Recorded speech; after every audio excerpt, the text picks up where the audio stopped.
আসসালামু আলাইকুম ওয়া রাহমাতুল্লাহ। আলহামদুলিল্লাহি রাব্বিল আলামিন ওয়াল আকিবাতু লিল মুত্তাকিন ওয়াসসালাতু ওয়াসসালামু আলা রাসূলিহিল কারীম। আম্মা বা'দ, ফাআউযু বিল্লাহি মিনাশ শাইতানির রাজীম। বিসমিল্লাহির রহমানির রহিম।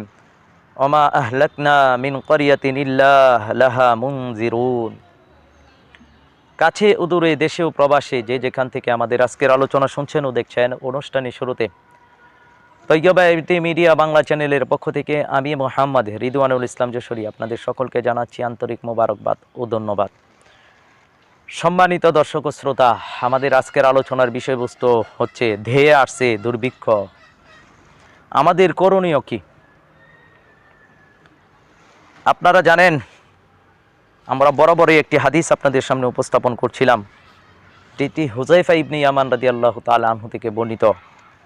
তিনি বলেন, আমি আল্লাহ রসুল সাল্লাল্লাহু আলাইহি সাল্লামকে বলতে শুনেছি, আল্লাহ রসুল সাল্লাল্লাহু আলাইহি সাল্লাম বলেছেন, মানুষের জীবনে এমন একটি সময় আসবে যখন তারা বছরে দুই একবার বিপর্যস্ত হবে। এর একটি শুরু হবে বায়ু দ্বারা, হিন্দুদের দুর্গ ক্ষতিগ্রস্তের মাধ্যমে, আর শেষ হবে দুর্ভিক্ষের মাধ্যমে। এই হাদিসটার বাস্তবায়ন অলরেডি শুরু হয়ে গেছে 2019 সালে। আমরা আগেও বলেছি যে হিন্দুদের দুর্গ পুরী মন্দিরে আঘাত, আমফান ঘূর্ণিঝড় হিন্দুদের দুর্গে ক্ষতিগ্রস্ত করেছিল, পুরী মন্দিরের আঘাত করেছিল, দবজায় আগুন লেগেছিল জগন্নাথ মন্দিরের, এবং সেটি শেষ হচ্ছে দুর্ভিক্ষের মাধ্যমে। আজকে দুর্ভিক্ষ দিয়ে আসছে, ভয়াবহ এক দুর্ভিক্ষের কবলে পড়তে যাচ্ছে বিশ্ব। সতর্ক করছি আমরা বরাবর, আল্লাহর পক্ষ থেকে প্রেরিত বান্দা ইমাম মাহমুদ হাবিবুল্লাহ সতর্ক করছে, সামনে দুর্ভিক্ষ, সামনে তৃতীয় বিশ্বযুদ্ধ, গাজওয়াতুল হিন্দ। আর এরই সতর্ককারী হিসেবে আল্লাহ সুবহানাহু ওয়া তাআলা ইমাম মাহমুদ হাবিবুল্লাহকে পাঠিয়েছেন। তিনি এসে সর্বশেষ এবং চূড়ান্তভাবে আমাদেরকে সতর্ক করছেন যে সামনে দুর্ভিক্ষ। আজকে দেখেন বাস্তবতা কোন দিকে যাচ্ছে। বন্যা, মহামারী, যুদ্ধ, কঠিন এক দুর্ভিক্ষের দিকে নিয়ে যাচ্ছে পৃথিবীকে। সারা পৃথিবীতে দুর্ভিক্ষ দেখা দিচ্ছে, বিশেষ করে হিন্দুস্তানের অবস্থা তো ভয়ানকের দিকে যাচ্ছে। আজকে যতটুকু জানেন আপনারা, বাংলাদেশের বন্যায় 32টি জেলার উপরে ক্ষতিগ্রস্ত হয়েছে, ক্ষেতের ফসলগুলো নষ্ট হয়ে গেছে। ধান আজকে পানির নিচে, ক্ষেতের ফসল খুব কঠিনভাবে ধ্বংস হচ্ছে, নষ্ট হচ্ছে ক্ষেতের ফসলগুলো। ধান হচ্ছে না, তরি তরকারি থেকে সবজি থেকে শুরু করে সব কিছু দাম আজকে ঊর্ধ্বমুখী। কি হচ্ছে সামনে, কি হবে সামনে, কি করণীয় আমাদের, কি করতে হবে আমাদের, কোন পথে নাজাত বা মুক্তি? ফিতনা সম্পর্কে যে হাদিসগুলো এসেছে, দুর্ভিক্ষ সম্পর্কে যে হাদিসগুলো এসেছে, গাজওয়াতুল হিন্দ তৃতীয় বিশ্বযুদ্ধ সম্পর্কে যেই আসার এবং হাদিসগুলো এসেছে, সেই সম্পর্কে আমাদেরকে সতর্ক থাকতে হবে। বিশেষভাবে জুলফি তারকার বিস্ফোরণ, এই ব্যাপারে সতর্ক থাকতে হবে।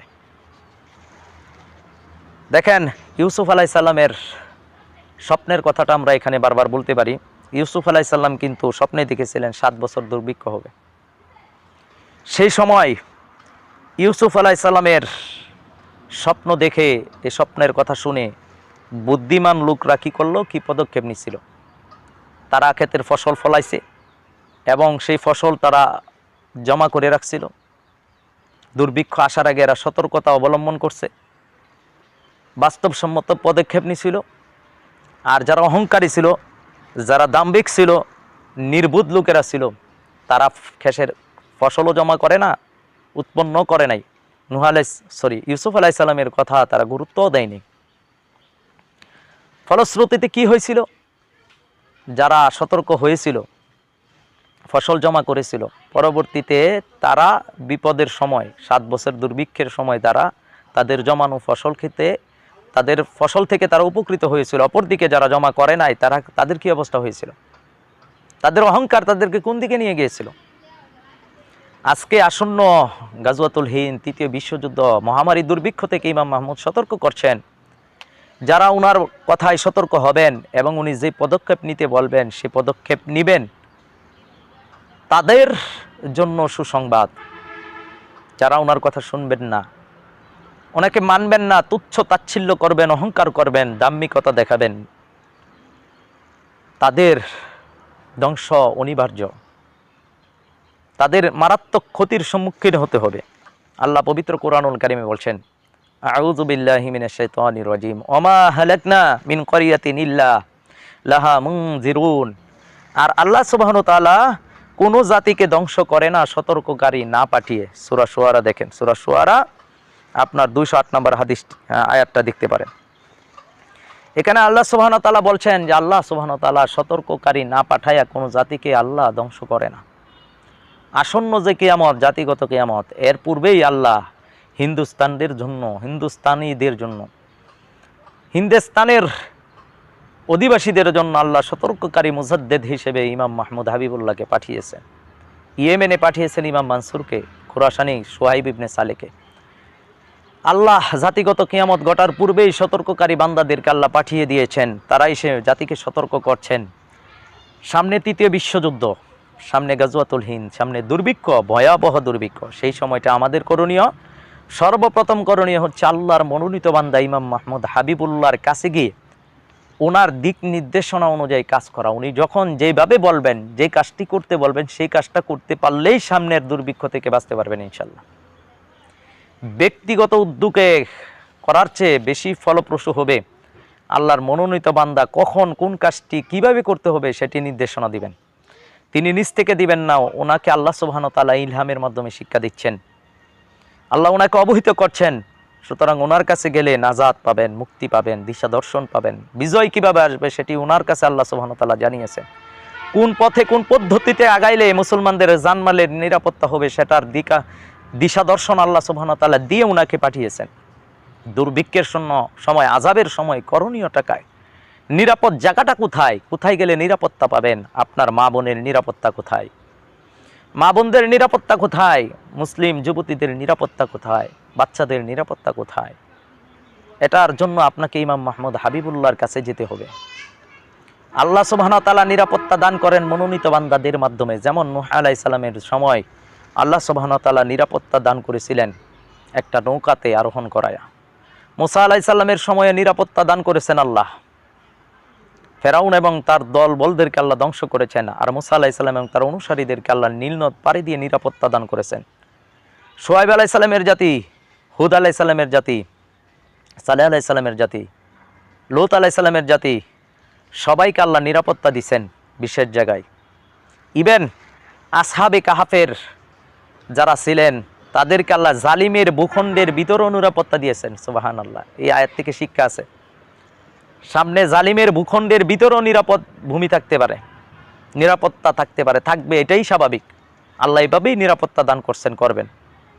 এজন্য মা বোনদেরকে বলবো, আপনাদের ভয়ের কারণ নাই যদি আপনারা মনোনীত বান্দা ইমাম মাহমুদ হাবিবুল্লাহর দিশা দর্শন গ্রহণ করতে পারেন। যুবক যুবতীদের সহ আপাপর মুসলিমদেরকে বলবো, সামনের দুর্ভিক্ষের সময় আপনার ভয়ের কারণ নাই যদি আপনার মনোনীত বান্দা ইমাম মাহমুদ হাবিবুল্লাহকে মানতে পারেন। অন্য কোনো দল, অন্য কোনো ব্যক্তি আপনাকে মুক্তি নাজাত দিতে পারবে না, গ্যারান্টি। কারণ মনোনীত বান্দা আসছে, ওনার মাধ্যমেই নাজাত, ওনার মাধ্যমেই আল্লাহ সুবহানাহু ওয়া তাআলা নাজাত মুক্তি দিবেন, ওনার মাধ্যমেই মুসলমানদের জানমালের নিরাপত্তা আসবে ইনশাআল্লাহ।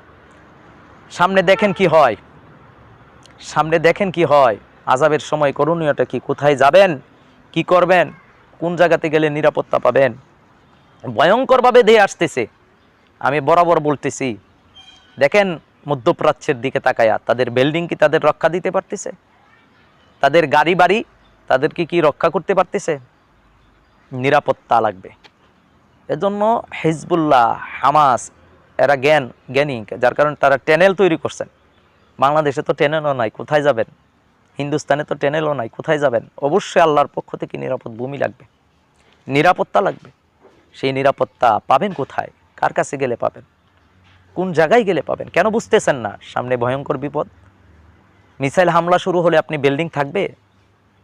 যারা নতুন করে বাড়িঘর করতেছেন এগুলো থাকবে? যারা টাকার পিছনে ছুটতেছেন, প্রবাসে দৌড়াচ্ছেন, থাকবে এগুলো? একবার তো সতর্ক হবেন, বুঝবেন তো পৃথিবী কোন দিকে যাচ্ছে, চিন্তা তো করবেন, ফিকির তো করবেন। আজকে আমি অবাক হই, আজকের অনেকে আমাদের কাছে আয়সা বলে যে হুজুর বিদেশ যাব, দোয়া করেন। আস্তাগফিরুল্লাহ, এখন কি প্রবাসে যাওয়ার সময়? তৃতীয় বিশ্বযুদ্ধ লেগে যাচ্ছে, দেখতেছে মানুষ, এরপরও কয় বিদেশ যাবে। আবেগ নিয়ন্ত্রণ করেন, দেশে কর্মসংস্থানের বন্দোবস্ত করেন, দেশে কিছু করেন, অল্প হোক ডাল ভাত খান, নিজের পরিবার নিয়ে থাকেন, মনোনীত বান্দার কাছে আসেন নিরাপত্তার জন্য। প্রবাসে এখন যাবার সময় না। যারা প্রবাসে আছেন তারাও তো একটা সময় ফিরে আসতে হবে। আপনার যে মধ্যপ্রাচ্যের যুদ্ধ লেগে যাচ্ছে, আপনি কি মনে করেন যুদ্ধ থাকা অবস্থায় আপনাদেরকে বিদেশ রাখবে, প্রবাসে রাখবে? কিছুদিন পরেই তো ইউরোপে, সারা আমেরিকাতে, সারা মধ্যপ্রাচ্য সহ সারা পৃথিবীতে যুদ্ধ লেগে যাবে। তখন কি আপনাদেরকে বিভিন্ন ওই দেশে রাখবে? পাঠিয়ে দিবে, অথবা মিসাইল হামলায় বেশিরভাগ মারা যেতে হবে।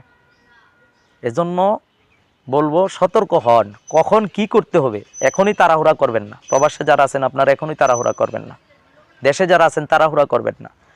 নাজাত এবং মুক্তির জন্য আপনাকে ইমাম মোহাম্মদ হাবিবুল্লাহর কাফেলায় সংযুক্ত হতে হবে, ঐক্যবদ্ধ হতে হবে, ওনার কাছ থেকে দিশা দর্শন নিতে হবে নাজাত এবং মুক্তি যদি চান। সামনের আযাব এবং গজব থেকে মুক্তির জন্য আল্লাহর মনোনীত বান্দা ব্যতীত আর কেউ নিরাপত্তা দিতে পারবে না ইনশাআল্লাহ। আল্লাহর পক্ষ থেকে নিরাপত্তার দায়িত্ব নিয়েই তো উনি আসছেন। মুসলমানদের জান এবং মালের নিরাপত্তা দিবেন আল্লাহর পক্ষ থেকে উনি, সেই দায়িত্ব দিয়ে আল্লাহ ওনাকে পাঠাইছেন। জ্ঞানীদের জন্য ইশারা এই যথেষ্ট। যারা অবুঝ, যারা বুঝে না, তারা আরও বুঝবে না, সামনে মার খাওয়ার পরও তারা বুঝবে না। এজন্য যারা জ্ঞানীবান, যারা জ্ঞানী, যারা বিবেক সম্পন্ন ব্যক্তি, তারাই উপলব্ধি করতেছেন, করবেন। আপনাদের প্রতি উদাত্ত আহ্বান থাকবে, আপনারা সতর্ক হন। আসন্ন আযাব গজব থেকে নাজাত এবং মুক্তির জন্য, আল্লাহর প্রদত্ত নুসরত সাহায্য পাওয়ার জন্য আল্লাহর মনোনীত বান্দার কাফেলায় ঐক্যবদ্ধ হন। আল্লাহ সুবহানাহু ওয়া তাআলা আমাকে আপনাকে মনোনীত বান্দার কাফেলায় ঐক্যবদ্ধ হওয়ার তৌফিক দান করুন। আমিন। আসসালামু আলাইকুম ওয়া রাহমাতুল্লাহ।